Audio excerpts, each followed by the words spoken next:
Hello friends, आप सबों का ममता मिश्रा कुकिंग चैनल पे सुस्वागतम। आज की रेसिपी हरे हरे फ्रेश पालक की पौष्टिकता से भरपूर भरवा पराठे की है, जिसमें आलू की बहुत ही तीखी चटपटी टेस्टी फीलिंग रहता है। रेसिपी बिल्कुल सिंपल है। आपको पसंद आए तो वीडियो को लाइक शेयर और ढेरों कमेंट करें। चैनल पे नए हैं तो इसे सब्सक्राइब भी अवश्य कर दें। तो चलिए फटाफट इस रेसिपी को बनाना शुरू करते हैं। इस रेसिपी को बनाने के लिए एक बड़ी सी कढ़ाई में हमने लिया है 1 कप के करीब पानी और पानी को बॉईल करना है। साथ ही हमने आधा चम्मच के करीब नमक पानी में डाल दिया है और इसे अच्छी तरह से मिक्स कर लिया है। और जब पानी में अच्छा बॉईल आ जाए तो 300 ग्राम के करीब हरे पालक को अच्छी तरह से साफ करके धो करके इसमें डाल दीजिएगा और बस 1 से 2 मिनट तक हाई फ्लेम पे इसे पकने दीजिएगा और इसके बाद सारे पालक को निकाल लीजिएगा। ये रेसिपी पालक से बन रहा है तो बहुत ही हेल्दी और पौष्टिक होता है। तो हमने सारे पालक को इस तरह से छन्नी में निकाल करके अलग कर लिया है। इसे थोड़ा ठंडा कर लेंगे और ठंडा करने के बाद देखिए बिल्कुल ठंडा हो चुका है। तो इस तरह से मैंने रख लिया है साइड में और 4 से 5 लहसुन लिया है, 3 हरी मिर्च और 1 इंच अदरक के टुकड़े को छील करके ले लिया है और थोड़ा सा हरा धनिया लिया है। सबसे पहले पालक को हम डाल देते हैं मिक्सी के जार में, फिर बाकी सारी चीजों को हम डाल देते हैं और इसके बाद 1 से 2 चम्मच पानी डाल करके अच्छी तरह से ग्राइंड कर लेते हैं। ये देखिए पालक की प्यूरी बन करके बिल्कुल रेडी हो चुकी है।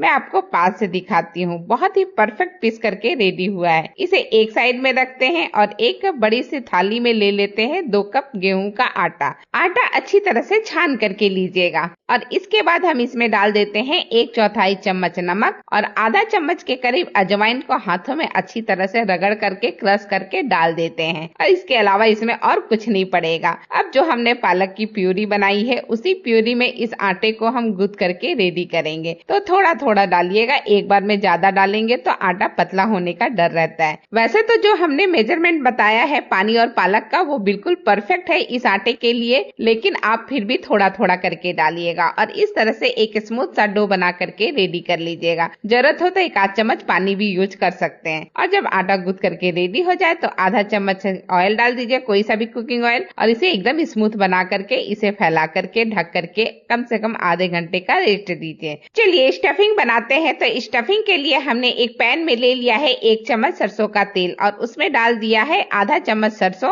और आधा चम्मच ही हमने डाला है जीरा और 1 पिंच हम इसमें डाल देते हैं हींग। सारी चीजों को अच्छी तरह से मिक्स कर लीजिए और जब ये सारी चीजें चटक जाए तब आप डाल दीजिए 1/4 चम्मच से भी कम सौंफ। सौंफ से बहुत अच्छा टेस्ट आता है। इसे भी हल्का सा सेक लेते हैं और इसके बाद हम इसमें डाल देंगे हल्दी। तो 1/4 चम्मच के करीब हमने हल्दी डाल दिया है और आधा टेबल स्पून के करीब हम डाल रहे हैं सूखा मसाला यानी कि धनिया पाउडर। इन सारी चीजों को थोड़ी देर भून लेंगे। इसके बाद 3 बॉईल किया हुआ आलू को अच्छी तरह से छील करके स्मैश कर दिया है, वो आलू हम इसमें डाल देते हैं सारा का सारा और इसे भी हम मिक्स कर लेंगे सारी चीजों के साथ। 1/4 चम्मच के करीब नमक भी डाल दीजिएगा जो कि आराम से मिल जाएगा इसी वक्त। आप कोई और मसाला डालना चाहते हैं तो डाल सकते हैं, लेकिन मैं इतना ही मसाला डालूंगी। इसके बाद थोड़ा सा हमने डाल दिया आधा टेबल स्पून के करीब अमचूर पाउडर, 1/4 चम्मच के करीब हमने डाला है कश्मीरी लाल मिर्च, 1/4 चम्मच के करीब ही हमने डाला है भुना हुआ कस्तूरी मेथी। अच्छी तरह से इसे भुनने के बाद ही डालिएगा, इससे बहुत अच्छी खुशबू और टेस्ट दोनों आता है। और हमने हरा मिर्च डालना छौंक के टाइम पे भूल गई थी तो इस वक्त डाल दीजिए, कोई फर्क नहीं पड़ेगा। वैसे भी हमें पराठे में पकाना ही है तो मिर्च अच्छी तरह से पक जाएगा। सारी चीजें हमने मिक्स कर लिया है और ये देखिए बहुत ही बढ़िया सा एक स्टफिंग बन करके रेडी हो चुका है। फ्लेम को बंद करके इसे थोड़ा ठंडा कर लेते हैं और जब ये ठंडा हो जाए तो एक नींबू के साइज का निकाल लीजिए स्टफिंग में से हिस्सा और इसे हाथों में इस तरह से गोल करते हुए एक राउंड सा बॉल बना करके रेडी कर लीजिए। जैसे मैंने एक का बना करके रेडी किया और स्टोर करते जा रही हूँ, वैसे ही मैंने बाकी सबका भी बना करके रेडी कर लिया है। इसे एक प्लेट में स्टोर कर लिया है और अब चलिए हम चेक करते हैं आटे को। तो आटे को रखे हुए आधा घंटा हो चुका है। हाथों से हल्का मसल लेते हैं, फिर इसमें एक बड़ा सा टुकड़ा कट कर लेते हैं। बस आलू के गोले से एक साइज बड़ा और इस तरह से स्मूथ एक पेड़ा बना लेते हैं। फिर इसे अच्छी तरह से सूखे आटे में लपेट लेते हैं और फिर इसका एक टोपी नुमा स्ट्रक्चर बना करके दोनों अंगूठे से रेडी कर लेते हैं। ये देखिए बहुत ही अच्छा सा एक टोपी नुमा स्ट्रक्चर रेडी हो चुका है। अब जो हमने आलू का गोला बनाया था या बॉल बनाया था, उस एक बॉल को लेकर के इसमें डाल देंगे और चारों तरफ से उठाते हुए इसके मुंह को अच्छी तरह से सील कर देंगे। ये देखिए बहुत ही अच्छी तरह से सील हो चुका है। इसे इस तरह से उल्टा करके नीचे से कट करके एक्स्ट्रा आटे को हटा देंगे।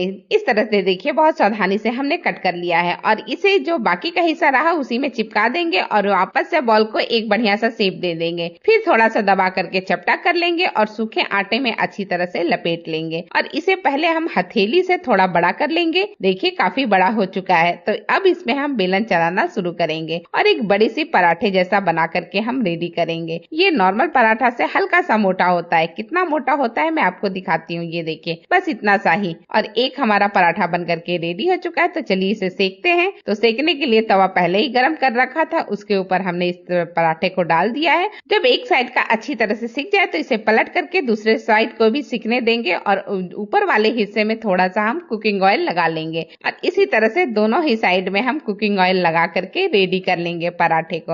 और इसी तरह से अलटते पलटते हुए हम इस पराठे को बना करके रेडी करेंगे। ये देखिए किस तरह से गुब्बारे की तरह ये पराठा फूल रहा है। बहुत ही परफेक्ट और बहुत ही बढ़िया बना है। जहां से अगर भाप निकल रहा है, स्टीम निकल रहा है, वहां पे इसे दबा करके आप अच्छी तरह से सेक सकते हैं। अब देखिए बहुत ही बढ़िया तरीके से ये पराठा बन करके रेडी हो चुका है। जैसे मैंने एक पराठे को सेक करके रेडी किया है, वैसे ही बाकी के पराठे भी हम सेक करके रेडी करेंगे और फिर चलते हैं सर्विंग के लिए।